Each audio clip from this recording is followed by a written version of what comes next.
off, and away they go. Extremely loose. He's managed to hold on, and they get. He missed the complete. He's crazy. Side Freitas is on the grass on the infield for 4. He slides through. He tags Richard.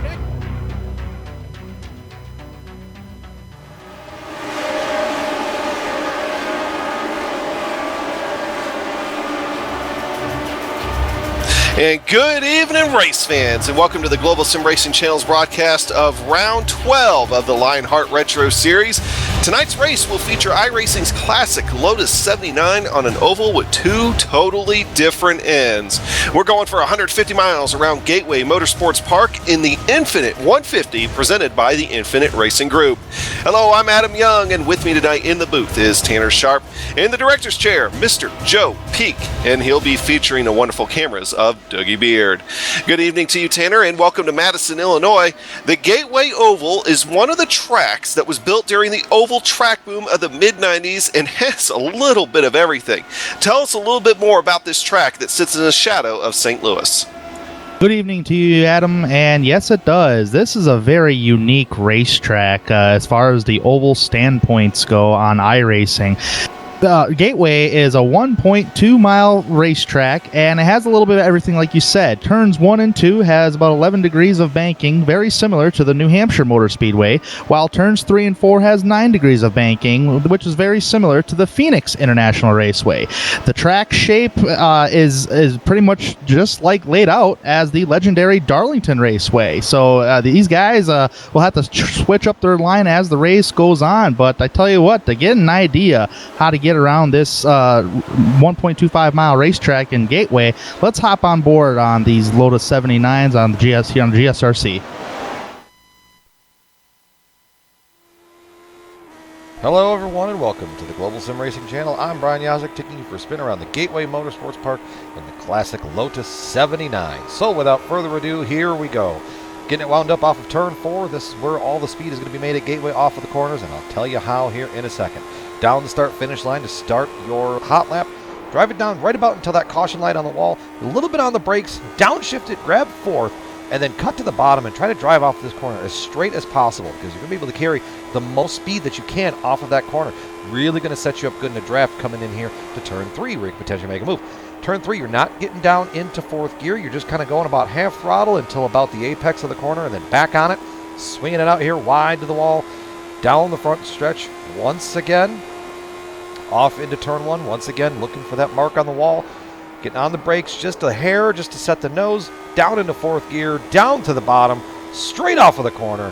Really letting this engine sing coming down the back stretch. Watch that part of the wall on the back stretch that's blown out. Down here into turn 3 once again. Wide apex, lift and float, and then back onto the gas real hard from the center of the corner off. Down the front stretch and across the line. And that is going to complete our track guide here around the Gateway Motorsports Park. I'm Brian Yazek. Enjoy the show.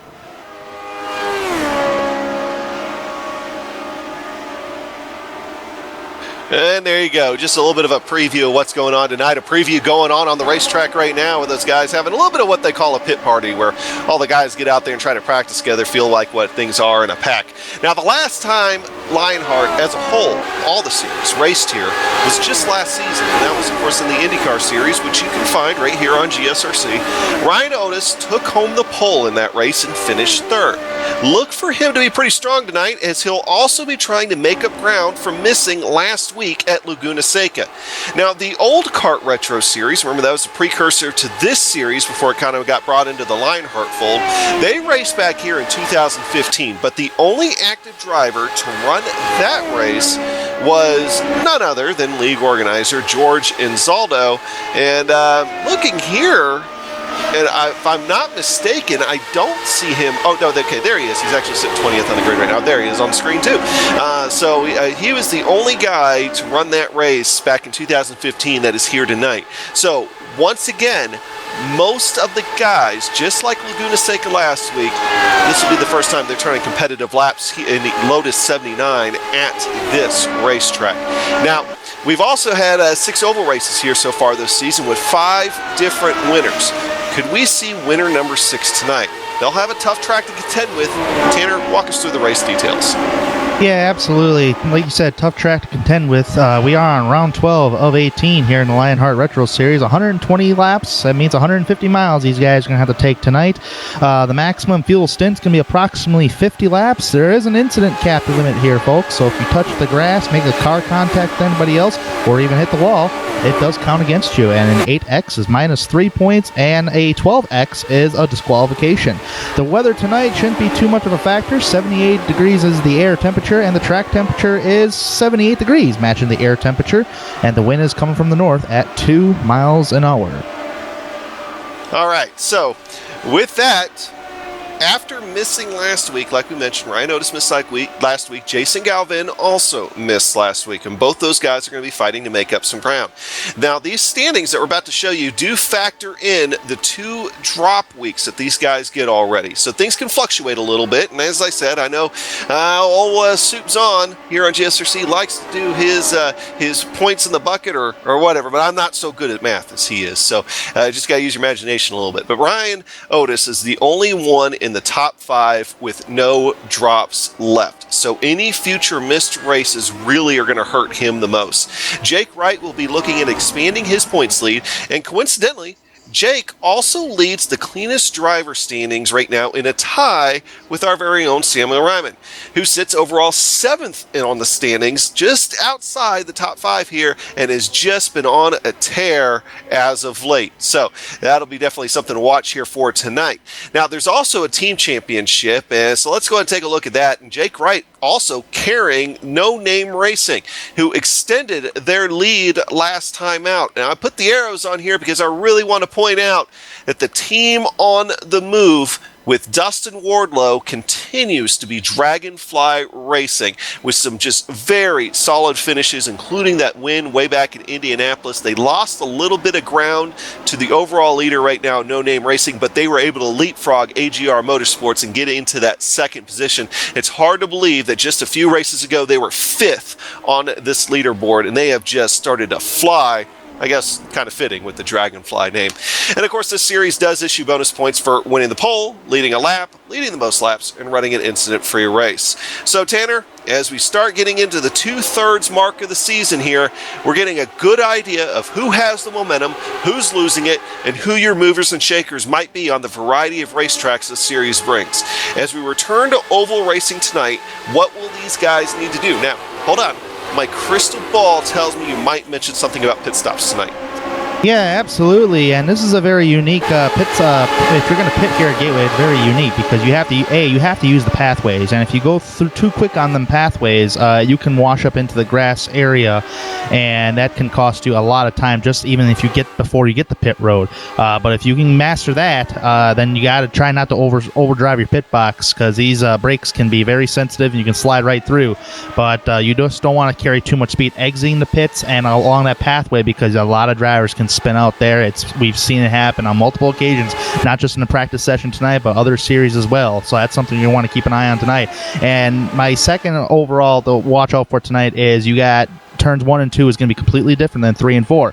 So far, when I've seen these guys run in practice, turns 1 and 2, these drivers are kind of getting into each other a little bit or even getting loose, especially when you're trying to get in the throttle in turns 1 and 2. The car seems like it wants to pull you towards the infield a little bit. So you really want to try to keep an eye on that. And turn 3 and 4, it's much flatter than 1 and 2. So it's a big difference between 9 degrees of banking to 11 degrees of banking, even though it doesn't seem that much. So watch out for the racing here tonight.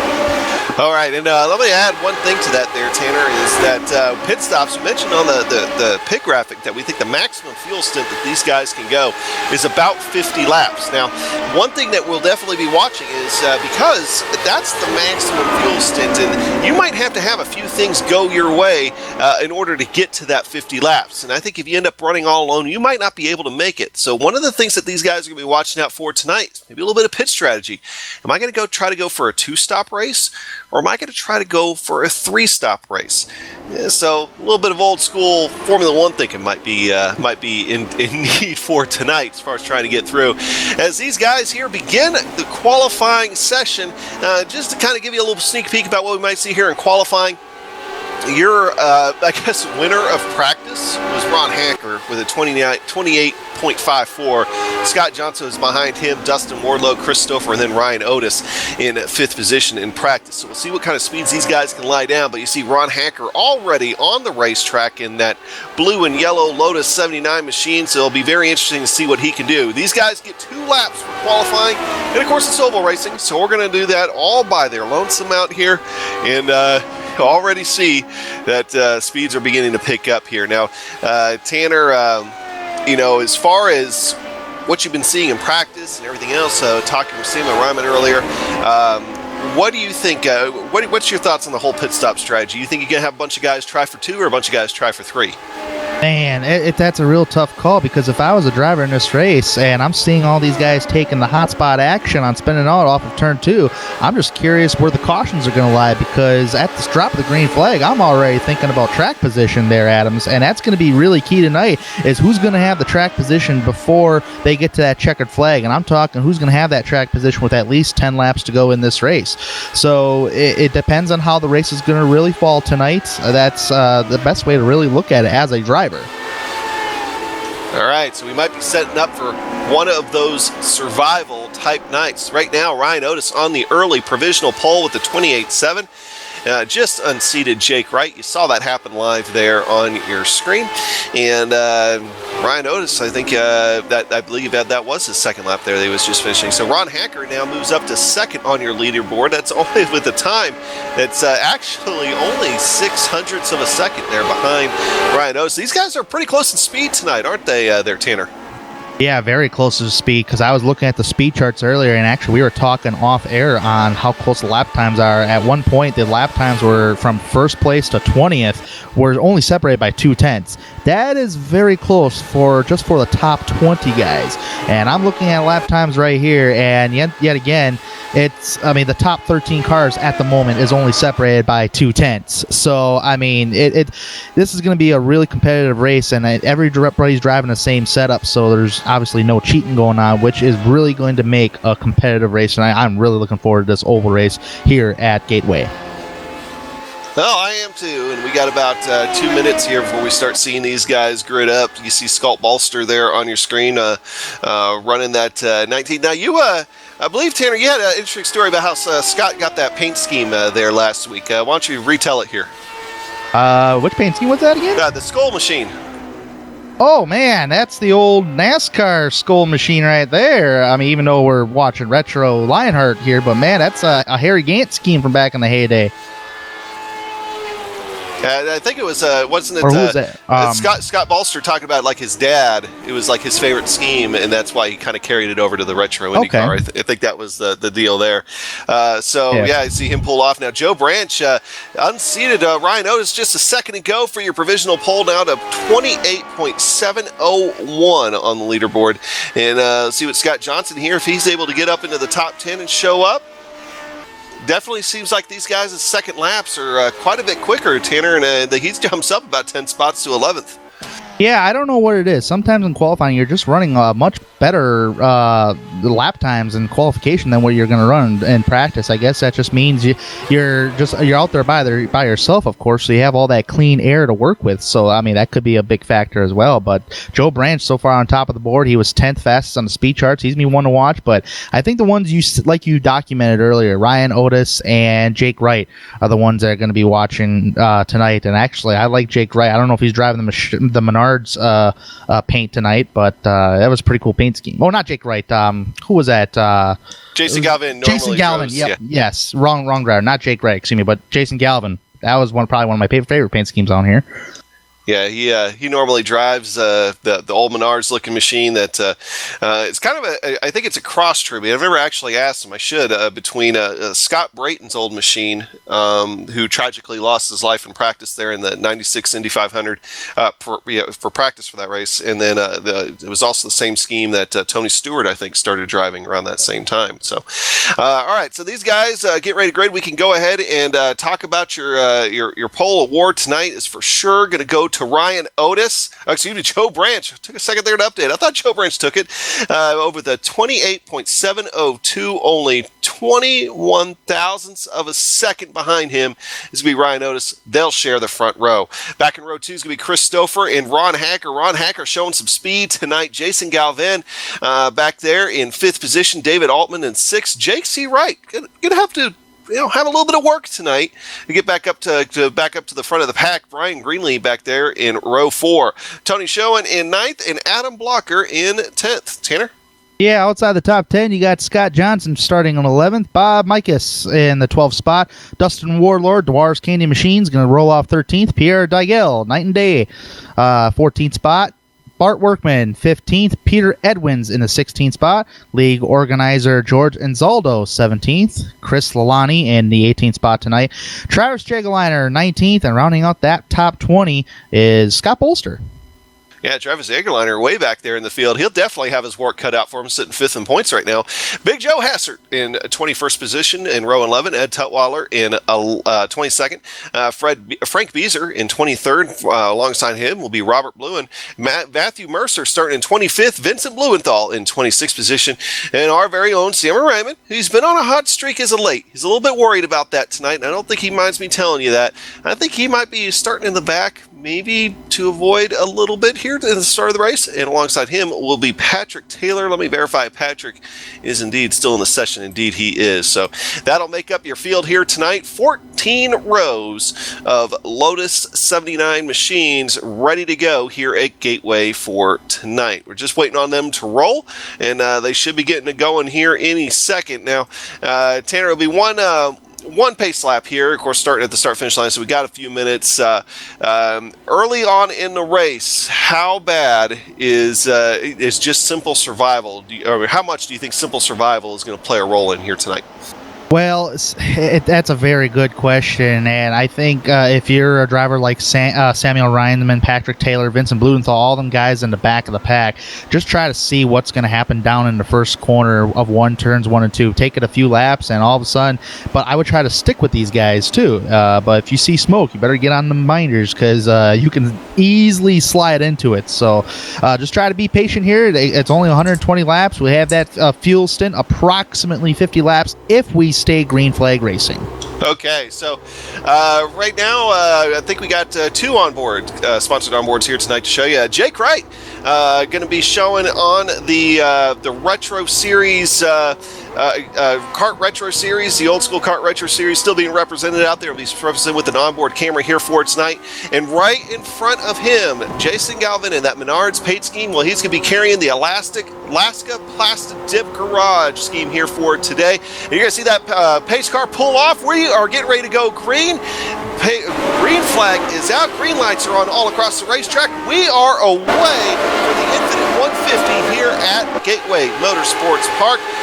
Looks like Brian Otis is going to have his work cut out for him, trying to do something right now with Joe Branch on the inside. Ryan Otis is actually able to use the momentum on the outside to take the early lead going into turn 3. So Ryan Otis in that top spot, Joe Branch in second. Third is still to be decided. We've got Jason Galvin underneath Chris Stouffer.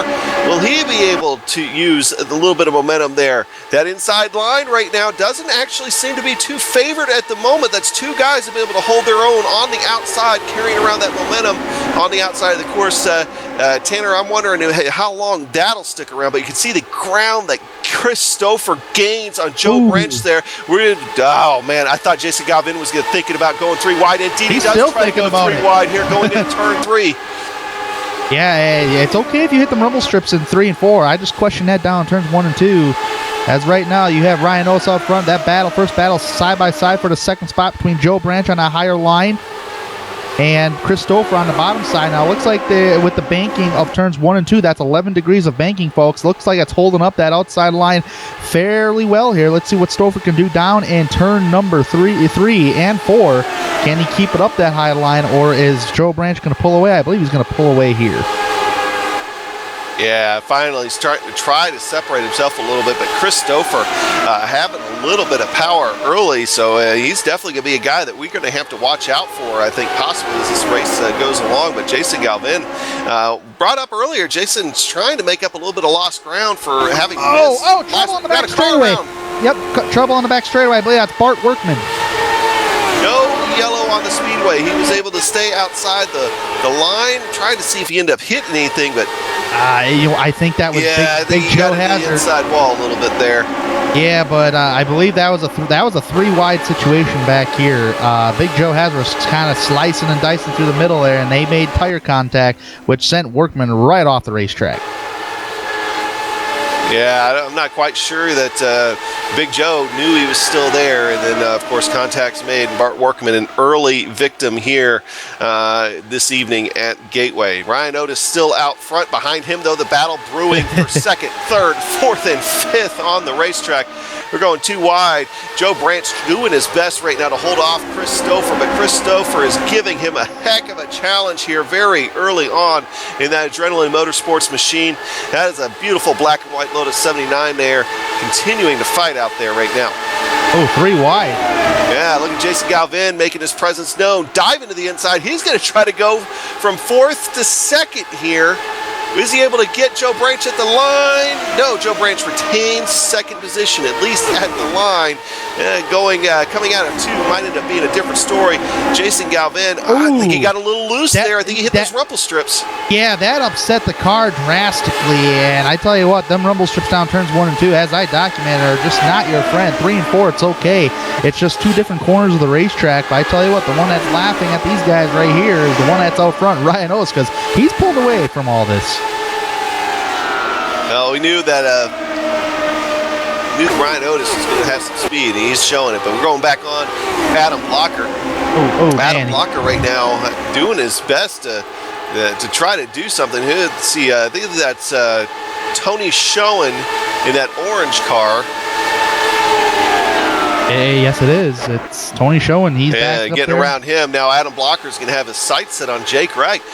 Jake has been kind of hanging out toward the back here a little bit. I say back, but we're so used to him being in that number 1 or number 2 spot the last couple of weeks. So seeing him back in 6th position, he's got a little bit of work to do, but even then, 6th position would be a solid points day for him. And it looks like Adam Blocker's going to go ahead and try to do something with him early on here. Now, Adam Blocker, somebody we have to bring up also, you know, he's only been in a couple races so far. If you've been following the series, you've watched the last couple, that guy has some speed, and he's been able to show it on a lot of tracks, hasn't he, Tanner? Yeah, he definitely has, especially on the road courses indeed, and he's actually shown that strength on the oval side too, because if I'm not mistaken, he's only had one oval start, and that was his very first start, which was the last time this series was at an oval. That was the Milwaukee Mile, actually a little over a month ago, actually. Back in late June, I should say, yeah. It just seems like so long ago. These guys have a couple of little summer breaks, and I think that was right before we started one of those. We've got another one coming up here. We'll talk about that at the end of the show, though, when we start talking about their next race in a little bit. But right now, as far as battles on the racetrack, still running nose to tail, but I think they're getting dicey again up front. Christopher trying to make a move here on second position for Jason Galvin. Jason Galvin cuts back behind him, tries to get a run going down the front stretch. Christopher has it by a half car length, but Jason Galvin fighting back on the inside, being very careful to avoid those rumble strips this time around. Slides right up in front of Christopher. Wow, that was almost a new nose cone needed for Christopher. Hey, right now on board the Alaska Plastic Dip Garage camera on board Jason Galvin's green, yellow, and red, or orange rather, Menards machine there. And now he's going to go ahead and slide into third position right behind Christopher, but he's going to be taking a look here, going into 1. Yeah, I don't think he's going to be able to have the momentum this time to do anything on the backstretch, Tanner. Yeah, absolutely. This battle's just been going back and forth. And speaking of battles, I tell you what, there's a driver that's been moving through the field like crazy, making unbelievable passes on the racetrack in 3-wide situations and all. That is Big Joe Hazard. Look where he started compared to where he is now. He just cracked the top 10. He started back in 21st. He's already gained 11 positions since the drop of the green flag. We got a wreck on the front stretch. Oh, wreck on the front stretch. cautions, though, for the first time tonight. Yeah, somebody rumble and tell me. Oh, it is Bart Workman's teammate, Scott Johnson, that just ended up sliding on his roof going halfway down the front stretch there. Oh, did he make contact with the... Yes, he did. He made contact with the Dwarves Candy Machine of Dustin Wardlow. And at these speeds here at Gateway, he tried saving it, but overcorrected, hit the inside wall, which caused him to get on his roof. Nobody else was involved with that, so good eyes by everybody else.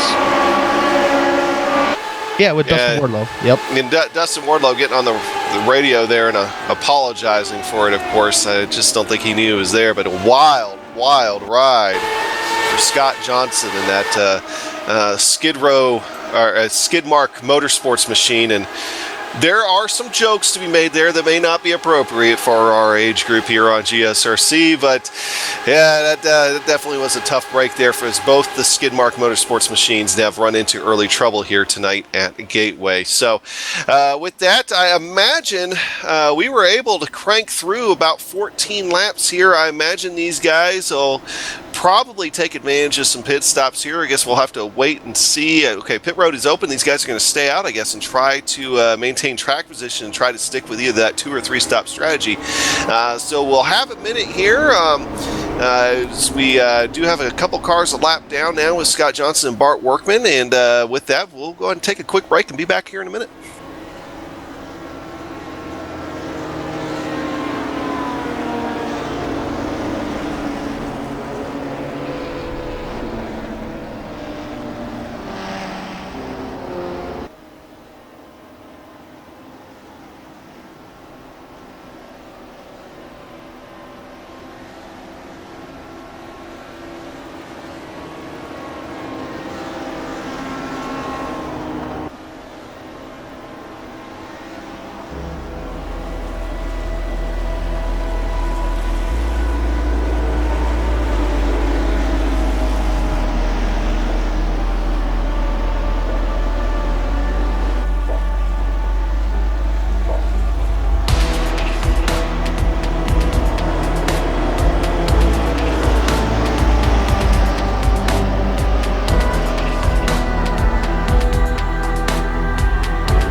All right, so welcome back to Gateway Motorsports Park. Hey, real quick, Joe, our director, if you don't mind popping up the top 10 here real quick, we'll walk through it once again before we go back to green. Ryan Otis right now sitting in your top spot, Chris Stouffer behind him, Jason Galvin, Joe Branch, Ron Hacker, Adam Blocker, Bob Mikas, Jake Wright losing a couple spots there right before the yellow, and Big Joe Hassert, who's been just tearing through the field, and David Altman. That's going to be your top 10 when we go back to green here in just a second. Ryan Otis is going to be leading him down, and look for Ryan Otis to try to pull away here, but Chris Stouffer definitely looking a little bit racy, and we should be seeing, if anybody's going to go with the 3-stop strategy, we'll probably have an answer coming up here in about 10 to 12 laps out of these guys. We'll see if they do that or if they try to wait until lap 50.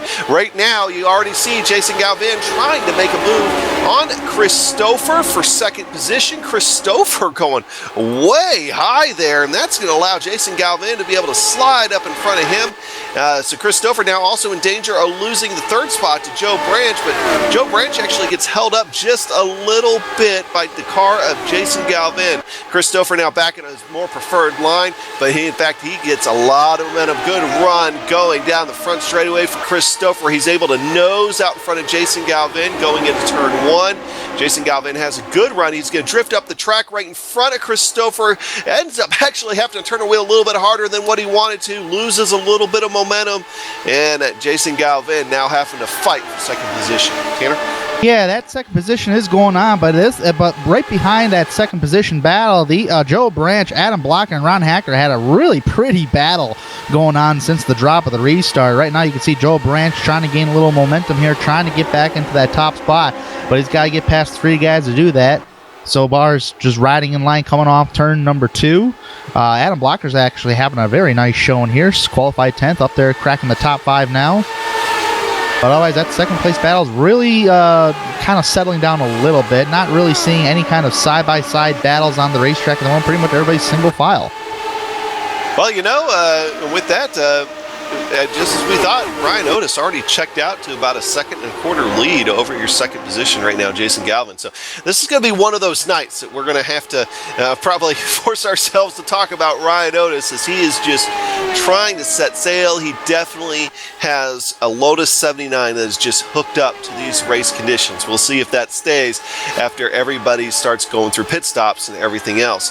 Right now, going back to Jason Galvin, running in second, finally being able to separate himself just a little bit over Chris Stouffer. Now a little bit of a gap by just a couple of tenths of a second, a little bit more than what it has been. So Chris Stouffer, you know, he was. Oh wow! Hold on, we got somebody going down the inside wall. Yep, Brian Greenlee going around, smoking heavenly too, man. Oh my goodness, he hit that inside wall with a ton. No caution flag on the speedway. We'll bring it up here on the GSRC replay. Here, see Brian Greenlee. Oh, this is a good view of what happened here. Right on top of Brian. He just drifted up into the wall on the outside wall, and just could not get it collected after that. Maybe some suspension damage or something, and probably the wise choice there for the sake of his competitors as far as ditching it into the inside wall, but that is going to end Brian Greenlee's night. So going back up, Joe Hassert trying to make more moves out there. He is looking at trying to take the 7th spot from Bob Mikas here to go into 1 and 2. Man, he's really finding that grip on the bottom side of the racetrack down in 1 and 2, and it's really sticking well for him, because right now he's battling for position on Bob Mikas. If he does get that position, that would be for the 7th spot on the speedway here. Big Joe has pretty much the biggest mover since the drop of the green flag. Yeah, keep in mind that guy started in 21st, as you just mentioned, so definitely setting sail here for tonight, and does look like things calm down just a little bit between him and Bob Mikas. But I think that just watching how Joe Hassert is driving this racetrack, I think we got another car almost going to the inside, back of the pack. I think they saved it. It was a blue car back there. Anyway, Frank Beazer. Joe Hassert, I think he waits a couple of laps. If he can't make the move, he kind of falls back, waits a little bit more, waits for his car, tires to cool down a little bit, and then goes back after it. Now we got the camera centered on Frank Beazer, who just a minute ago almost sailed into that inside wall, like what we saw with Scott Johnson earlier on. Oh, no, Scott Johnson. I'm sorry. Brian Greenlee. Brian Greenlee. Scott Johnson was the one that ended up on his lid going down the front stretch. So my apologies there. But now Big Joe Hassert being able to take that 7th position all for himself. And next up on his target list is going to be another fast guy with Ron Hacker. But he's going to have to, he's got about 0.6 of a second to try to close the gap there on Ron Hacker, who's also in a tight battle with Adam Blocker up there. Ooh, we might be going 3 wide here. We might. No, you decided not to. I thought about it, but that would have been 3 wide between Adam Blocker and Joe Branch, but decided better of it. Joe Branch and Hacker, or Blocker, excuse me, are side by side down the front straightaway here. Looks like Branch is going to win that battle at the moment. But it just seems like here, Adam, the slightest contact with the outside wall just sends that car for a loop. Oh, we got a car. Yeah. Outside wall. Oh, Christopher just got into it. Man, oh man. And he's going to pit. He's going to have to pit. He actually almost lost it again on entry of the pathway. But here's a GSRC replay of Stouffer hitting the outside wall there. Oh, and wow.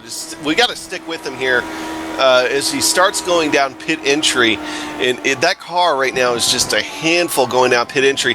He might have figured, okay, I hit the wall. Let's bring it in, see what kind of damage there is. I mean, I don't see any wing damage or anything like that. So, but if he's going to come in and try to make this a 3-stop race, this would be inside the pit window to do it. So not all is lost for Stouffer here, especially depending on how the cautions fall. So going back now, battle back to the back part of the pack between Vincent Blumenthal here and Robert Blowen and Ed Tubweiler back here as well. Yeah, these guys have been trading some positions back and forth. And wow, Robert Blowen washed up the racetrack, almost collecting Blumenthal there. I don't know if you've seen that there, Adam, but that was awfully close. Yeah, and unfortunately, with as much speed as he showed early on in this race, the damage is terminal on Chris Stouffer's car, and he has decided to call it a day. Oh. He was having such a great race up there with Jason Gallivan, man. But I tell you what, man, as it's shown on the GSRC replay, the slightest contact with the wall just can ruin your race. Big Joe Hassert going for it again. He got that 0.6 of a second, no time at all. And now he's on the rear wing of Adam Blocker, using that draft going into turn 1, seeing if he's able to do anything with it here. And Joe Hassert's found some sort of speed somewhere out there. Either that or he got a really good bowl of Wheaties this morning, and he is he's got to be one of the fastest cars on the racetrack.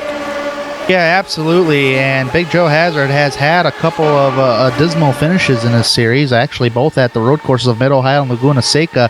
His last top 10 finish was at the Milwaukee Mile, and that was the last time we were at an oval. But Adam, can you take a look at that wing there? Is that dented up on Big Joe Hassert? Correct me if I'm wrong, or am I just seeing things? It is a little bit. The Arctic Cat is not written in a straight line right now. Right. I'll put it like that. I believe it's from that little bit of contact that he had early on in this race, and I think that might be where that damage is coming from. Because remember, I believe it was him and Bart Workman that got into it a little while ago, and I think that might be where that damage came from. Well, either way, I mean, no matter how you want to look at it, folks, it is not affecting that car whatsoever. He's still trying to gain positions on the racetrack. Got a little work to do to try to catch up with 5th place Adam Blocker. But I tell you what, Big Joe Hassert having an amazing day so far in the Lionheart Retro Series at Gateway. Yeah, argument could be made that it might be helping his car. So now you got Matthew Mercer and Robert Blowen right there on your screen. They're going at it once again. Caution on the speedway. I find where the caution is. Oh, Dustin Wardlow. See what happened. Oh, just lost it going into turn 3. Turn 3 it was. Turn 3, and ended up catching Peter Edwins involved in that. So Peter Edwins going for a wild ride. I'm trying to look back at the replay here to see if any wall contact between with Wardlow, and I don't see any wall. The car just breaks loose on him, and riding right now on board with Peter Edwins, nowhere for Peter Edwins to go, gets into that wall just right, and he's going to rumble tumble and fumble his way through between turns 3 and 4. So unfortunately, that's going to be another 2 guys that their day is going to be done here. Just look at this, Tanner. You see him going into 3, and that back end just does not want to grip going into the corner. Tell you what, he had an awkward. That was an awkward turn because usually you're not seeing guys entering the corner of turn 3 that high above the speedway. But I don't know if that could play a factor into him getting loose. I want to get. Well, we're going to go back to live, but I got to say that Frank Beezer, I think it was, just barely missed that. But here we go. Pit stops now happening on the speedway. We've got Ryan Otis leading him down. Jason Galvin making sure that he's getting no extra ground on him. He's right up, tucked up underneath his rear wing. These guys will be coming down to some of the last couple of pit stops. See a couple cars break away now as they begin their pit work. This is where things get interesting. We've also just had our answer, whether this is going to be a 2 or 3 stop race for these guys. I think the answer just became we're going for a 3 stop race, except for a handful of guys that are hanging out there. As you see, Ryan Otis wins the race off pit road, but unless these guys in front of him come in on the racetrack, he might be starting this race back in about 5th or 6th position here. So Chris Lanini has decided to stay out, at least so far. Patrick Taylor, Scott Bolster, and Samuel Ryman. So we'll see if this is just a strategy on their part. Maybe they're still trying to hang around in the back of the field, or if they're going to go ahead and come down pit road. And it looks like they haven't taken the entry. Samuel Ryman's going to go ahead. Oh, there they go. Let's see who else. Patrick Taylor stays out.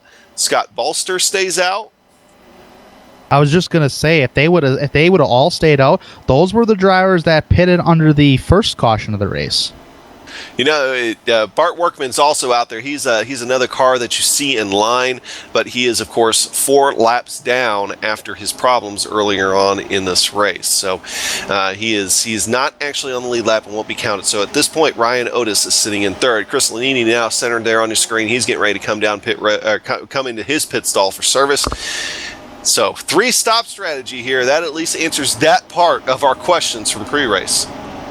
Yeah, absolutely. It's just, when do you make them pit stops and how do you lay that out? And that's something I'm sure if some of these guys do have crew chiefs, I'm sure they're going to try to figure that out.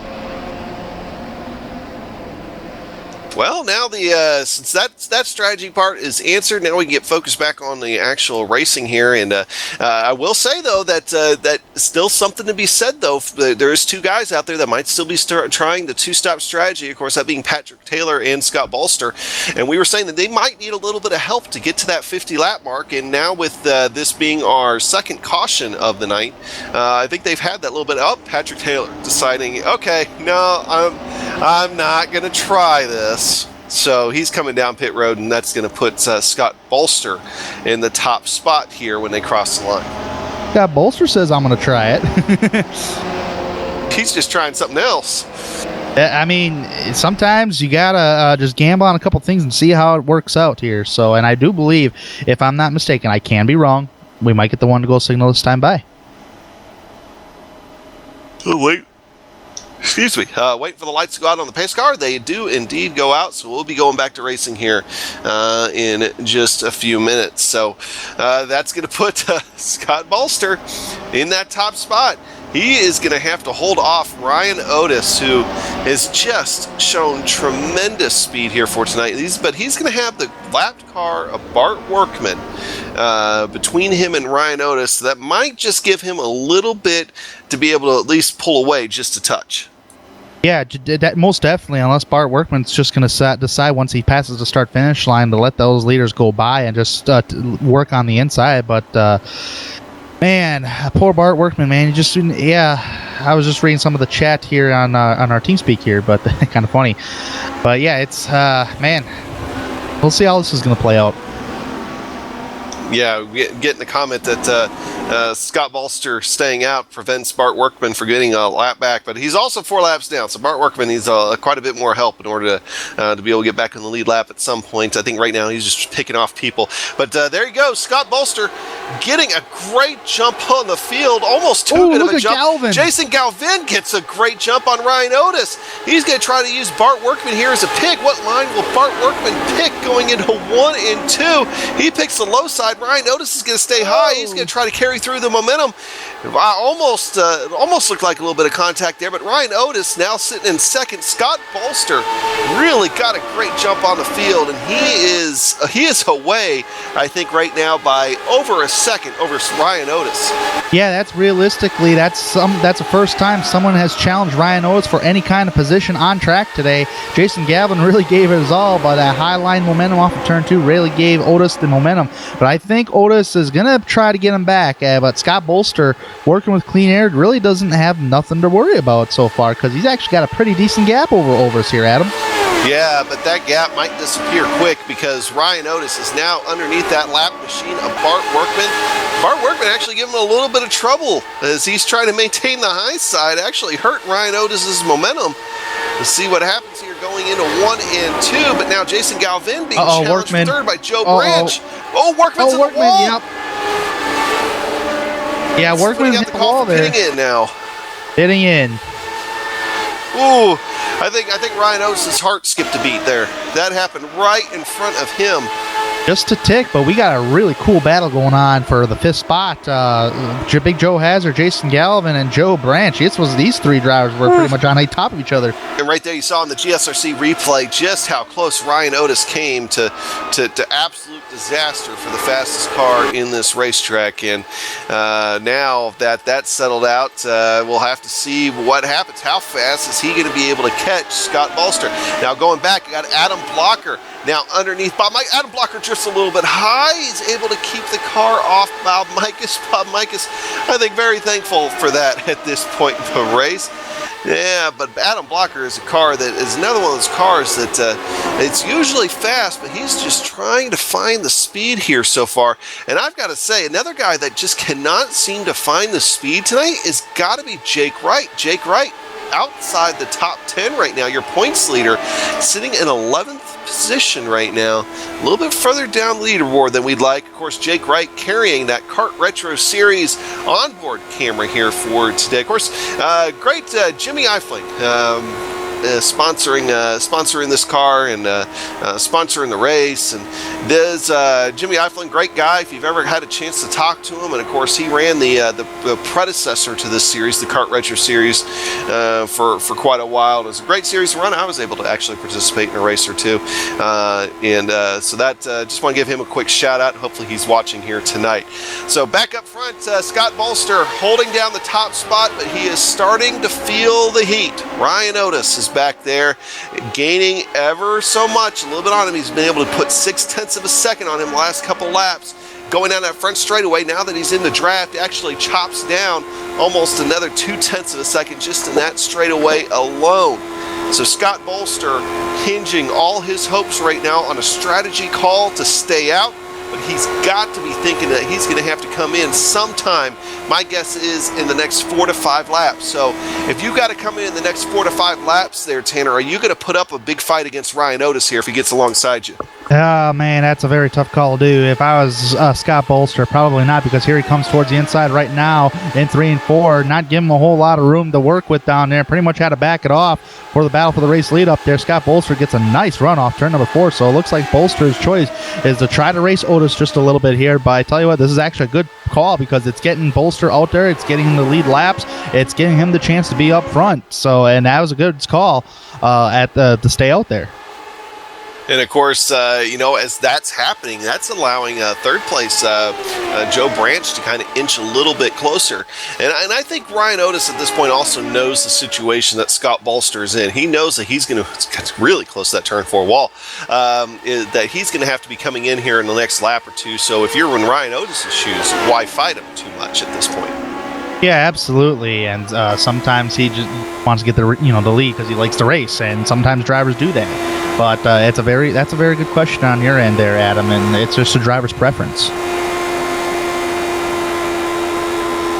Well, there you go. Scott Bolster in the lead right now. That Skull machine sitting out there in that top spot. I think Harry Gant would be proud except for one thing. Scott Bolster is not running the line against the wall. Why isn't Scott Bolster running the high line when he's riding the Skull Machine? But those are questions to be answered another day.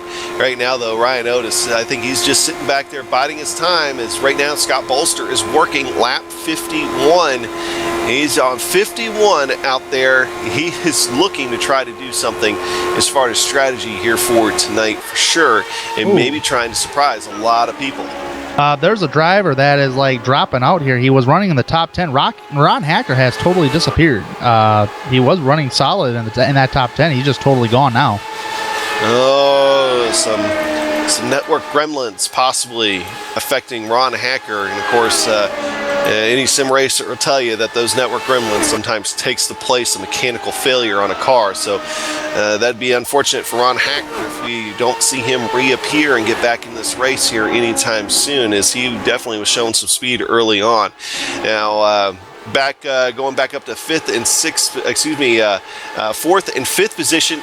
Guess who is trying to make a play on fourth? Big Joe Hazard, man. I tell you what, this guy's just been on a firecracker since that drop at the start of the race, and he's coming from 21st position. And if there's one guy that can really try to challenge Ryan Otis, it's probably that guy right there in the 11, right there, that Arctic Cat Machine of Big Joe.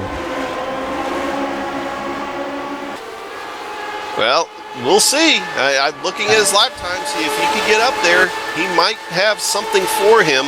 At the very least, I think we could be looking at a pretty decent battle eventually shaping up for possibly second position later on. But at some point, Scott Bolster's going to have to come down pit road, and then we'll see what happens with Ryan Otis at that point, if he's able to do anything with him. Yeah, definitely. And there's another driver that I'm not really worried about. I know you mentioned him a couple times here, Adam. Jake Wright. Jake Wright's back there in the 10th spot, and I've seen Jake Wright really play some mind games. But sorry, I didn't mean to cut you off there. That's totally my fault. Just one point to make here. I went back and looked. Scott Bolster pitted on lap 17, so he actually might have about another 17 laps or so to go here before he has to pit.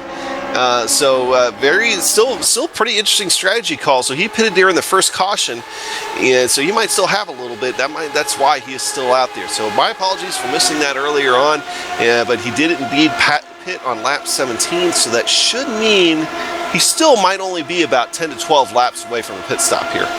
Yeah, absolutely. I can't tell if Ryan Otis is just... I think Ryan Otis, if he really wanted to pass him, I think he would try, but I think he's just kind of sitting there and realizing that right now, as you previously said there, Adam. So it's a good racing right here. Actually, he's got a huge run down that back straightaway. Yeah, and of course, even then, even with these guys, with Ryan Otis kind of just lagging behind Scott Bolster a little bit, they are still pulling away now again from Joe Branch and Jason Galvin back there in third and fourth position. So right now, I think it's just in Ryan Otis's best interest. But, something else that he is doing by hanging back there right now is saving fuel. And as you know, that these cars... if you can save just a little bit of fuel, that's that much less that you've got to put in on the next pit stop, and that much faster your next stop is going to be. And these cars are very draft sensitive, aren't they, Tanner? Yeah, absolutely. I wish I could see the telemetry of how much he's in the gas when he's on the straightaways drafting Scott Bolster, because that means even if she's driving 3/4 throttle, that's huge when it comes to fuel saving in a draft there, Adam.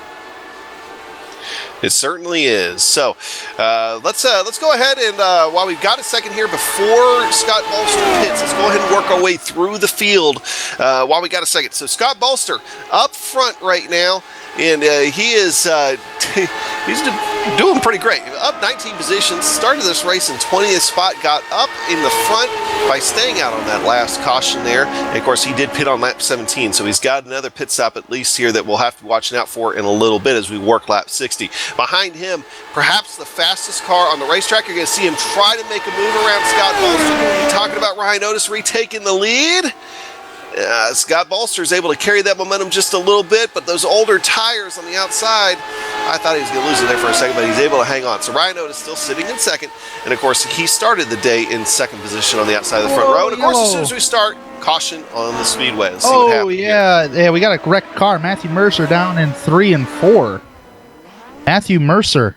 Oh, just like Dustin Wardlow a little while ago, back in, you'll see it step out here on Matthew Mercer, and he slides, except unlike Dustin Wardlow, he manages not to hit anything, and he should be able to continue on, but I think he's going to want 4 new tires on that Lotus 79 out there, so another round of pit stops getting ready to happen here. Yep, and this was a great time for a caution to come out for Scott Bolster, Adam, and I mean, what a great time. Now we'll see if anybody else is going to join him on pit road. The general thinking is that these guys cannot go the rest of the way from here.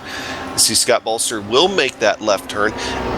Joe Branch is going to go. Who else is going to go with him? Joe Hassert thinks better of it.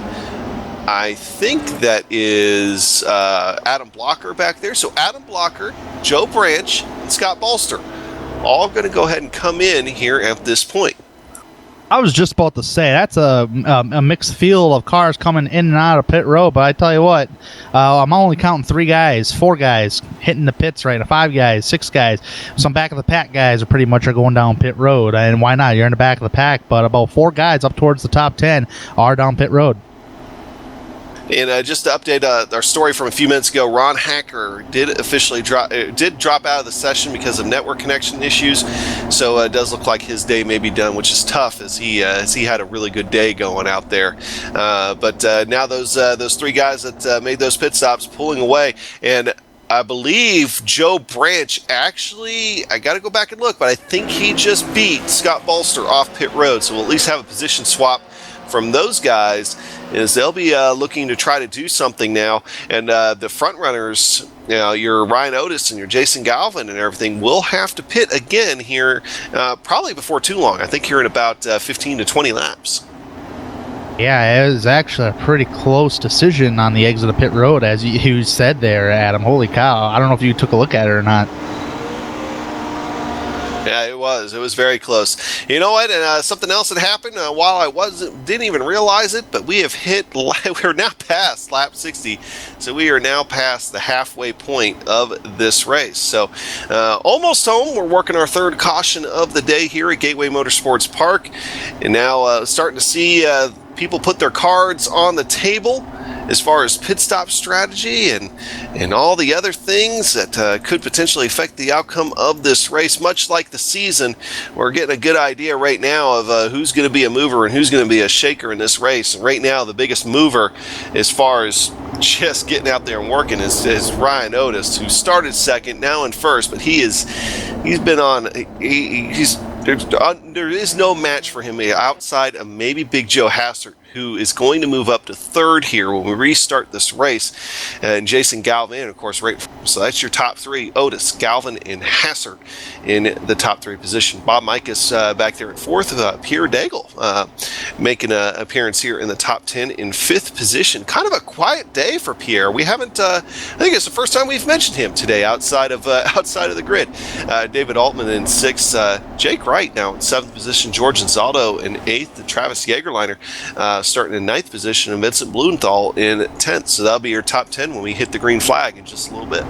Yeah, Daigle and Anzaldo and Jagerliner and Blumenthal all having quiet days, hanging out in the back of the pack majority of the day here today, or mid-pack. But Adam, I have a question for you before we go back green here. If you're Big Joe and you want that race lead, how are you going to get that race lead on this restart or next couple laps?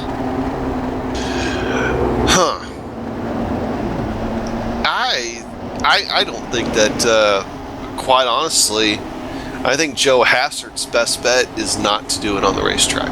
I think Big Joe Hassert's best bet is to try to get that lead on pit road through pit cycle, some way, somehow. And I think a big part of that is going to try to be not to do the same thing that Ryan Otis does. Because at this point, what does Hassert have to lose? I mean, he's 9th in the points. He showed some speed at Indy, and that real bad wreck there at Indy right at the end of that race. He got caught up in that. I don't think he has anything to lose. Do something different than Ryan Otis does and try to get the lead on the racetrack, and I think that's going to be his best bet. Yeah, and before we go green here, if he does that, he can't spend too much time racing Jason Galvin, otherwise Ryan Ose is going by. And don't forget, you do have Jason Galvin right there, and Jason Galvin sometimes does act like a little bit of a sleeper. So we go back to green flag racing here, and Ryan Otis just gets a tremendous jump on everybody. He is sailing into turn 1 and away, already putting a big gap between him and Jason Galvin. Jason Galvin works a little bit high, has to turn that steering wheel, loses some momentum.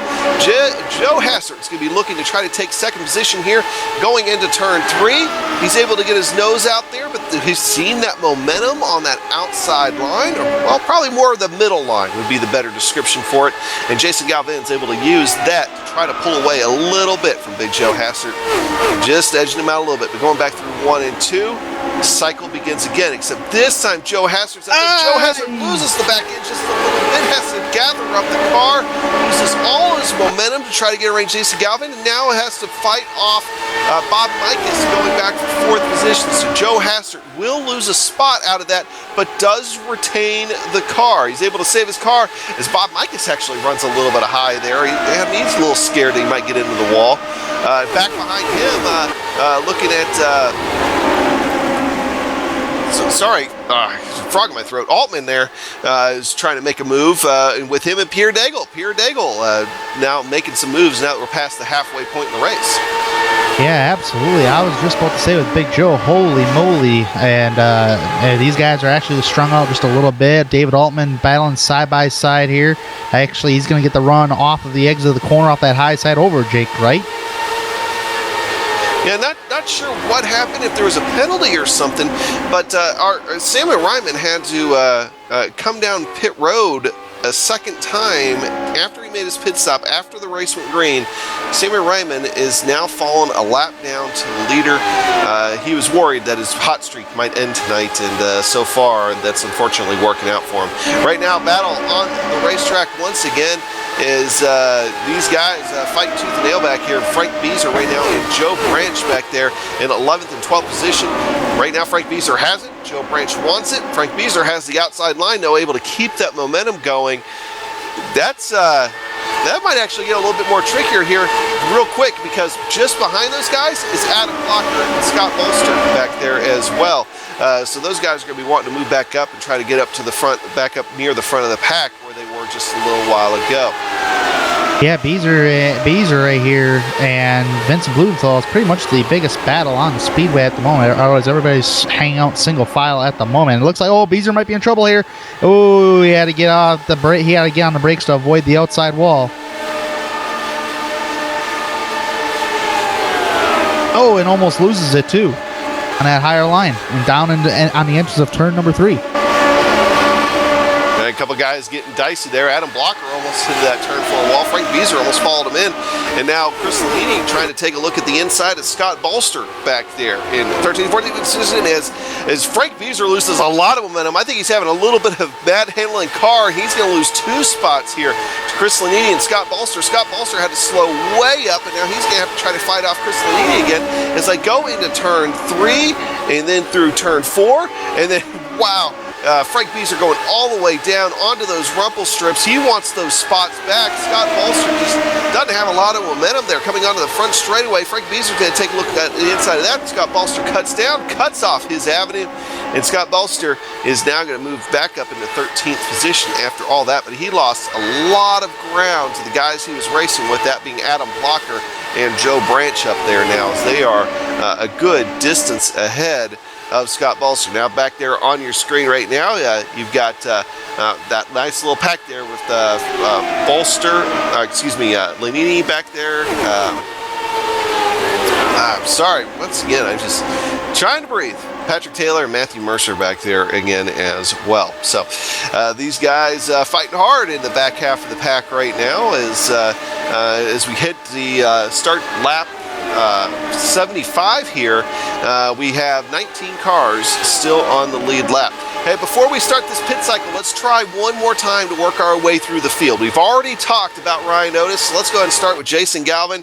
Jason Galvin starting in second position, up a few spots from where he started here for today, and he has just been trying to hang on to a spot in the podium all race long, and then things are starting to heat up back up between him and the car just behind him. Our big mover right now, Big Joe Hasser, up 18 spots from where he started this race, and he's going to be looking for second here before too long as he continues to gain on Jason Galvin.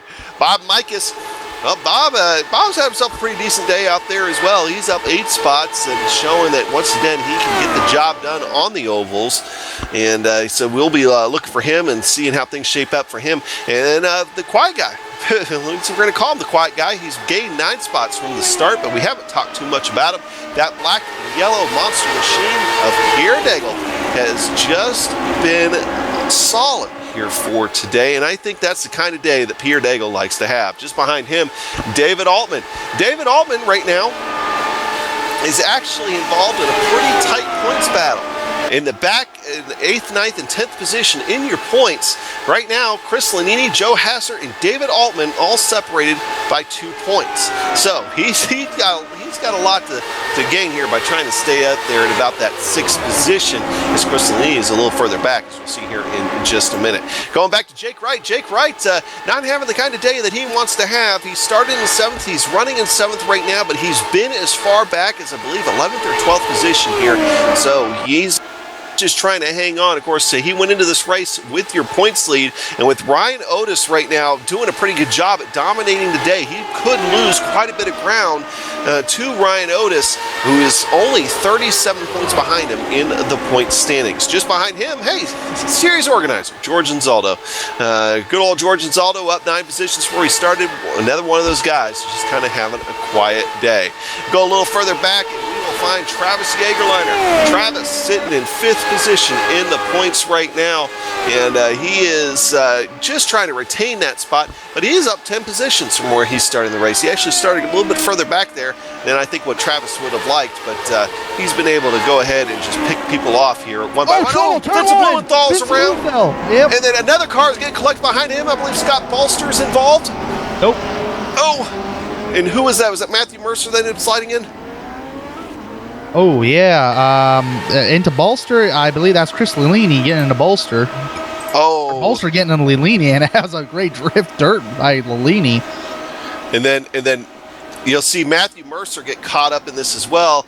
He tries to take the low line to avoid the cars, and Frank Beezer's there and makes contact, and then he just slides uncontrolled into Vincent Blumenthal. So 3-car accident with Vincent Blumenthal, Scott Bolster, and Matthew Mercer, and I don't think any of those cars are driving as straight as they were about a minute ago. So tough break for those guys out there right now, and a very, very tough break when you look at Scott Bolster here, who, tell you the truth, I was hoping he was going to be able to do something with these guys here for today in that old Skull machine, but Scott Bolster's car right now driving crabbing down the front straightaway, riding on board now with Matthew Mercer as he just slides right into him. Nothing he could do about it, and nothing he could do about it after that contact there with Frank Beezer. So just one of those deals out there, and that's caught up those 3 Lotus 79 machines. Matthew Mercer now making his way onto pit road. See who else is joining him here, as we got caught up in talking about that, and that is everybody except the guys that came in a minute ago. So Ryan Otis is out there on pit road with Ryan Otis, Jason Galvin, and Big Joe Hasser going to be looking to try to do something here. Look at that. Oh, Hazard. Wow, Ryan Otis falls to 3rd out of the guys that pitted. Who goes to that lead? That would be Big Joe Hasser. Now, it's not going to be the lead of the race, but the lead of the guys that are on this pit cycle right now. Up front of this field, they're the guys that pitted with Scott Bolster just a little while ago, in a position that Scott Bolster could have been in the top 3 just a few if that wreck hadn't happened, and that is Joe Branch, and right behind him is Adam Blocker. So a couple different strategies trying to work out here tonight, Tanner. Yeah, absolutely. This is a pretty good strategy to get you up front towards the lead, and this is including caution laps. Joe Branch and Adam Blocker. It's been 20 laps since they've last seen pit road. I was with caution laps, so very interesting strategy on those guys. I do believe those guys are going to remain having the race lead. At least Joe Branch will, who is our original pole sitter. Well, with that, I believe lights are still on the pace car, so we're going to go around at least one more time here before the lights go out. Let's go ahead and take a quick break, and we'll be back here on GSRC to carry you maybe the rest of the way if we can get this thing going green. Just a minute.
Welcome back to the Infinite 150 presented by the Infinite Racing Group.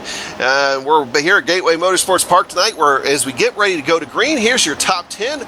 Joe Branch, Adam Blocker, Big Joe Hassert. What a move on pit road. And now he's going to take third spot here over Jason Galvin. Ryan Otis goes from the lead to fifth. Bob Mikas in 6th, Peter Daigle in 7th, David Altman in 8th, Jake Wright in 9th position, George Anzaldo now in 10th. Lights are off on the pace car. Pace car takes that hard left turn. Joe Branch could be looking to get a jump. He woes him way up. Wow, he's really backing him up back there from about third on back. He's on the gas now. They are away. I don't think Joe Branch got as good of a jump as what he was hoping to with all that. And you can kind of see how that's all just kind of still trying to filter itself out through the back of the pack.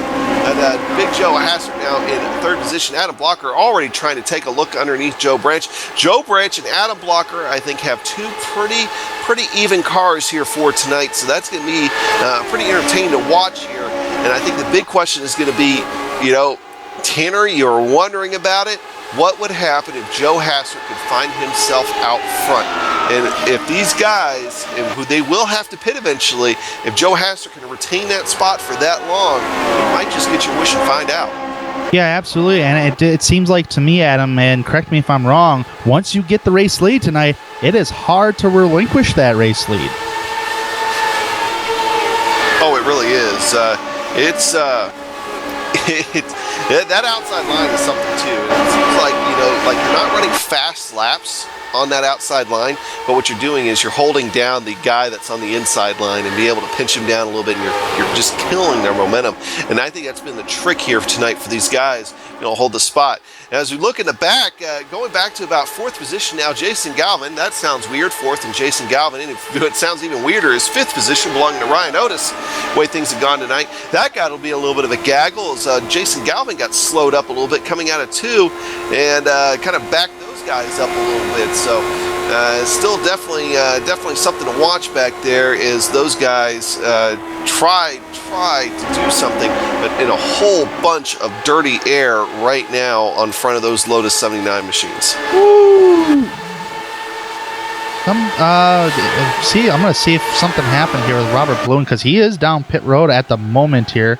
Trying to see if he had a self-spin Yes, he did. He had a self-spin on the speedway, and it was actually on the front stretch, which did not bring out a caution. Oh, no, he didn't have a self-spin.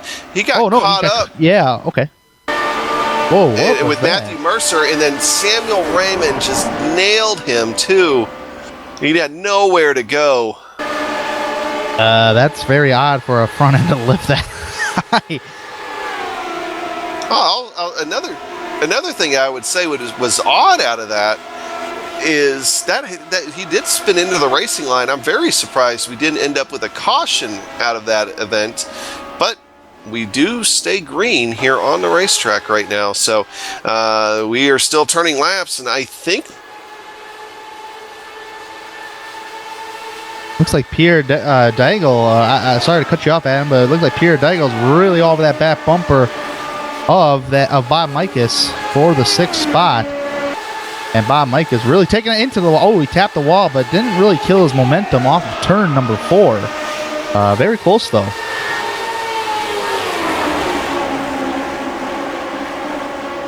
Trying going after it again with Pierre.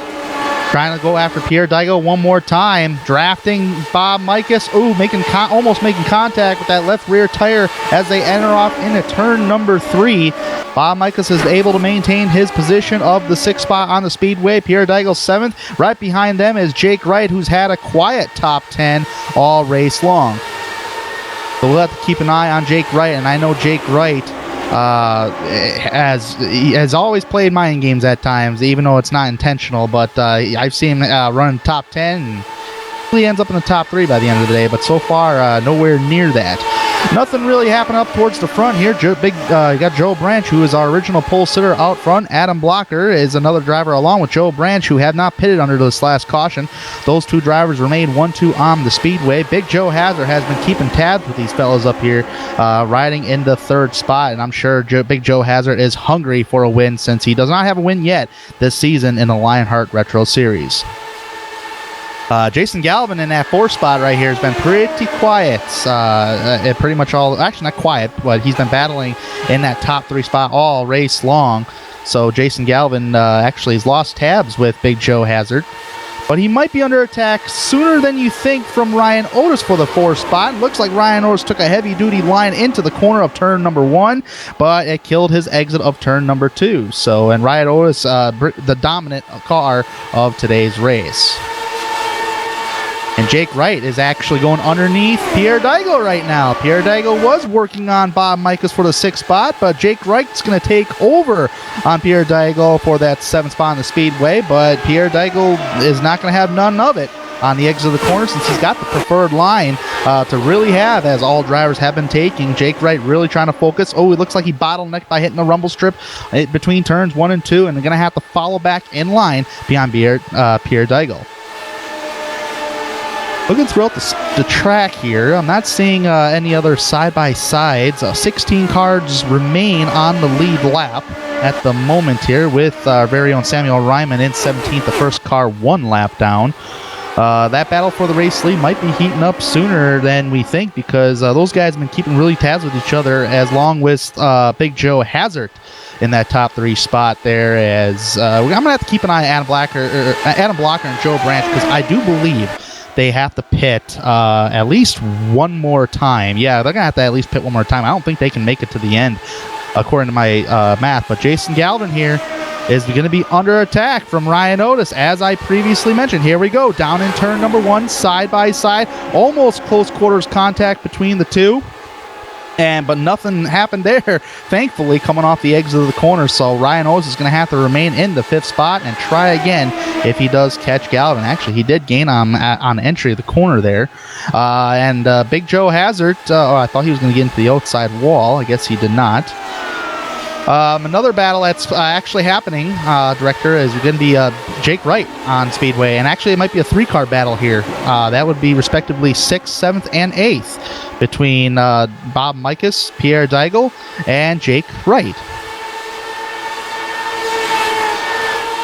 Oh, my apologies there, Tanner. I am almost back, and looks like I missed a few exciting minutes there.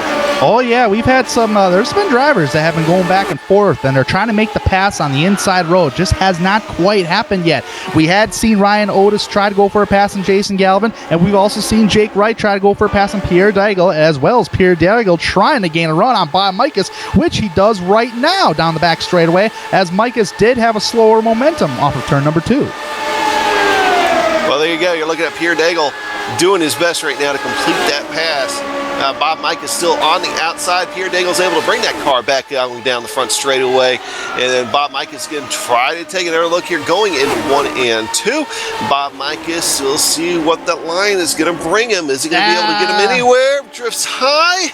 Oh, he hit the rumble strips. Yeah, and that's the kind of thing that'll allow Pierre Daigle to go ahead and get the momentum there and be able to start carrying himself a little bit away from Joe Hassert.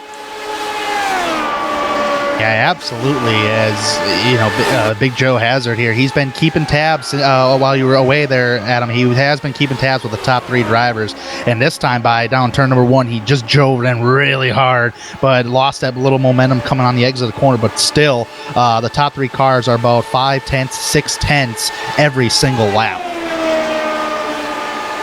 Well, there you go. And right now we got that battle once again, heating back up. Jake Wright Galvin. Now looking underneath Bob Mikas. Oh, Jason Galvin, man, got really loose or something. It killed his momentum off of 4. Ryan Otis now going to challenge for that spot. That would be a challenge for 4th. Oh, Ryan Otis drifts high. Yep. And so far, he's making that bottom work. So far, side by side down the backstretch. Who's going to give? I don't think neither driver is going to give down turn number 3. Here we go. Otis has got the preferred line on entrance, but I think on corner exit, it's going to be Jason Galvin. Oh, man, this is some fantastic racing, Adam. Caution is out on the speedway. Caution on the speedway. Frank Beezer down in turns 3 and 4. Yeah, once again, it just looks like the back end steps around, going on entry into the corner. You'll see it right here on your GSRC replay, hitting the backstretch. There goes the back end. And this time around, he's going to back it all the way into that 5-hour energy black and yellow banner there on the wall. And he'll be able to pull away. So we'll see what kind of suspension damage he has, if any, if he's going to be able to continue on here. But that rear wing doesn't look too good on Frank Beezer's car right now. So look view here of Ed Tutwiler's machine. See the white smoke?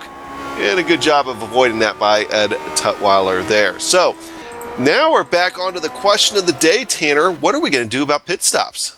I don't know, but this caution was a big old praiser for Joe Branch and Adam Blocker. While you were gone, I did previously mention that I don't think those 2 drivers can make it to the end, unlike Joe Hazard on back. But right now, let's see if they're going to come down pit road. They're going to stay out here. They're going to stay out here. And according to their laps, and this is including caution laps, Adam, it's been 42 laps since the top 2 drivers have visited pit road. Actually, pit road's actually going to be quiet under this caution. I'm not seeing anybody hitting the pits. Not a driver. Well, with that, since it looks like that'll be quiet for us, I think, Tanner, you deserve a little bit of a break, having to cover things for me there for a few minutes. So let's go ahead and give you a break, and we'll take a break and be back here in just a minute.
Welcome back to Gateway Motorsports Park here at the Infinite 150. As we're getting ready to round out this thing, 14 laps to go. Joe Branch, Adam Blocker, Big Joe Hassert, Jason Galvin, and Ryan Otis right now. That's your top 5. These guys have just been warned by race control after that last restart that you saw just a few minutes ago to maintain pace speed of 55 miles an hour.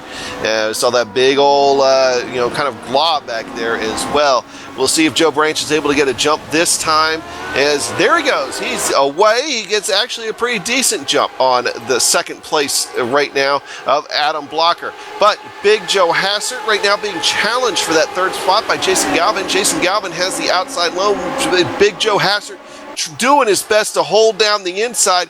Actually has quite a bit of momentum. He's able to carry on, tries to block Jason Galvin a little bit, but Jason Galvin crosses him over. Now he's going to look to the inside here for that third position, and he's going to try to carry Ryan Otis. Jason Galvin drifts high a little bit. Big Joe Hassert fearlessly stays in the gas. You know he saw what was happening, and he stayed in the gas anyway. Like I said earlier, he's sitting 9th in the points. He doesn't have a lot to lose. Might as well stay in it, see what happens. But Big Joe Hassert now back in 3rd. Jason Galvin loses a little bit of momentum. I think his car isn't handling as good as it did earlier on in this race. Ryan Otis back there as well. Wow, I got to say, Tanner, as we get closer to the 10 lap to go mark here, Dirty Air is playing a huge role right now. Dirty Air is indeed playing a huge role as well, because the driver that has been dominant all day has been stuck in Dirty Air and has not been able to go anywhere. The last 2 restarts, he's been 5th and remained in 5th. Right now, he's under a fireball attack from Pierre Daigle, which nothing's going to happen down the back straight there. But Ryan Otis, that Dirty Air is really costing him probably the win today, as Adam Blocker and Joe Branch lead the race.